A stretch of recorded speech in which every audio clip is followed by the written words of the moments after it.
आपके अपने favourite singers कौन हैं? लाइक गज़ल में मेहंदी हसन खान साहब, जदीद गज़ल में गुलाम अली, जगजीत सिंह मेरे बाकायदा उस्ताद हैं। मैं उनका गंडा बांध शागिर्द हूँ।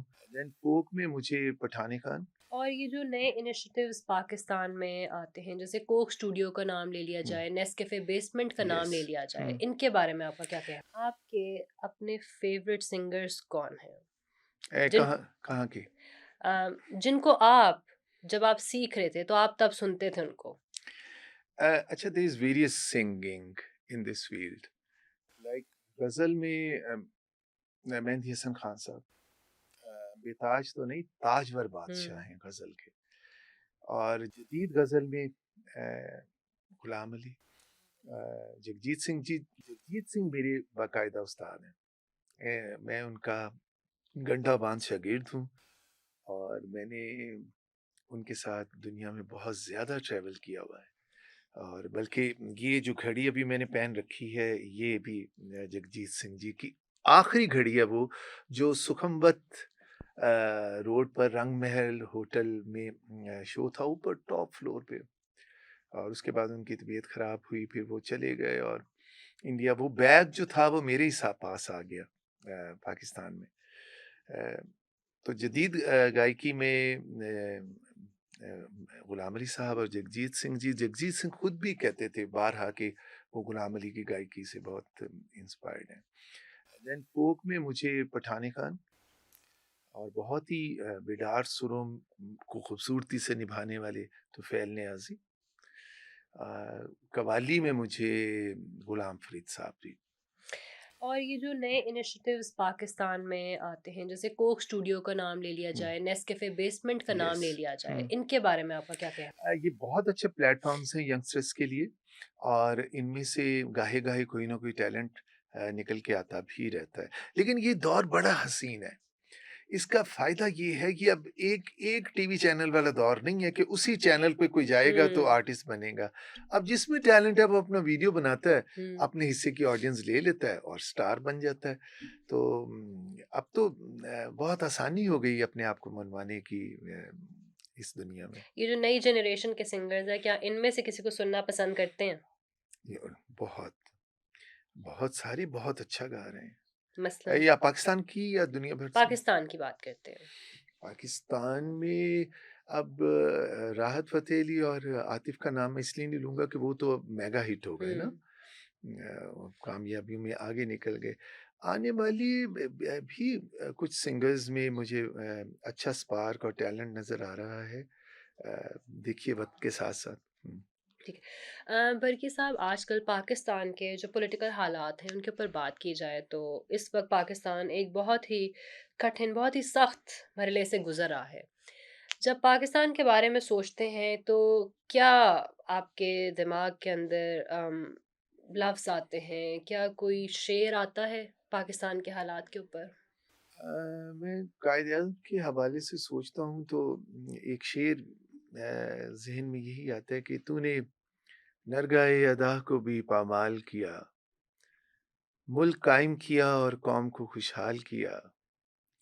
एक नज़र गोशाए जन्नत से डाल के देख, तेरी मीरास का वर्षा ने क्या हाल किया।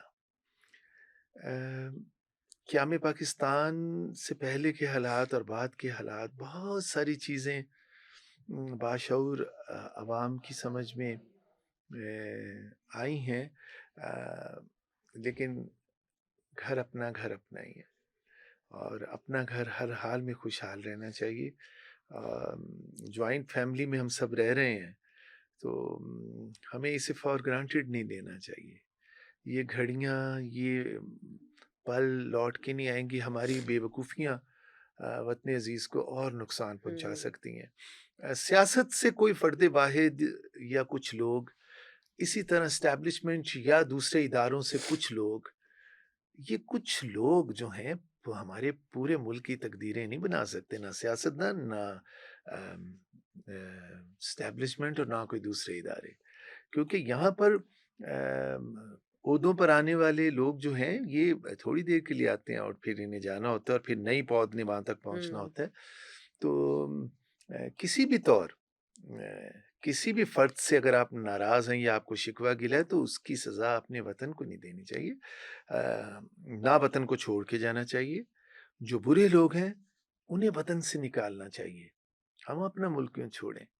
हम अपने बाप का नाम भी नहीं बदल सकते और हम अपने वतन का नाम भी नहीं बदल सकते। जब हम दूसरी नेशनैलिटी ले लेते हैं तो यकीन करें हम सेकंड सिटिज़न हुँ। नहीं होते हैं और इज़्ज़त और सुकून का ये क्राइटेरिया हमें नहीं कभी मिलता, ना मुयस्सर आता। बिल्कुल। हुँ। अच्छा बल्कि साहब ये तो मुल्क के हालात के ऊपर हमने बात की। अगर बात की जाए कि आजकल सोसाइटी में जो कुछ जबर हो रहे हैं और जो भी प्रॉब्लम्स जो आम आवाम को होती हैं, हम आज अगर यहाँ से निकलें, आप अपने घर जब तक पहुँचेंगे, आप इतने लोगों के साथ आपका आमना-सामना होगा जो कि बेहद मुसीबतों में हैं। और बहुत सी सोसाइटीज़ ऐसी हैं पाकिस्तान में बात की जाए, आम आवाम जो है, मुतवस्तित तबका जो है, ख्वाजा सिरा स्पेशली जो हैं, वो बहुत ही प्रॉब्लम्स में हैं। तो इस सब के ऊपर आपका क्या कहना है? निहायत पेनफुल इश्यू है। ख्वाजा सरा के ऊपर तो बहुत काम होने भी लगा है और उनके राइट्स के लिए बहुत सारे कानूनी तरमीम भी की गई हैं। मैं समझता हूँ कि हमें अपने रवैयों को बदलना पड़ेगा। अब देखिए कुत्ते भी जानदार हैं ना, तो हमारे यहाँ तो ये भी एक अजीब-सी बात है कि चलता हुआ आदमी कोई भी कुत्ते को पत्थर मार देता है कि उसकी चाऊँ-चाऊँ सुन के उससे तस्कीन मिलती है। This is very bad. गर्मियों में पंछियों के लिए दाना पानी डालना हुँ। उसके बाद में सर्दियों में जैसे सर्दी जाड़ों के मौसम में उन्हें सर्दी लगती है उसका इंतज़ाम करना बाशऊर कौम में हम जब मुल्क से बाहर कहीं जाते हैं तो इन सब चीज़ों का बदरजा उत्तम ख्याल रखती हैं। हुँ। हमें ख्वाजा सरा से लेकर तमाम माज़ुरान के हवाले से भी स्पेशल अफ़राद के भी हवाले से अपने अंदर तब्दीलियाँ लानी होंगी और ये जो हम बुली करते हैं, इस रवैये को ख़त्म करना पड़ेगा। हमें सीखना पड़ेगा, हमें सिखाना पड़ेगा, मोहब्बतें क्या होती हैं और बर्दाश्त क्या होती है और याद रखिए, अगर हम सिर्फ़ अपना ज़र्फ़ बड़ा कर लें, तो हम बड़े से बड़े ताल्लुक को भी निभा लेते हैं। लेकिन जब हम कम ज़र्फ़ हो जाते हैं, तो रिश्ते हमारे हाथ से सरकते चले जाते हैं।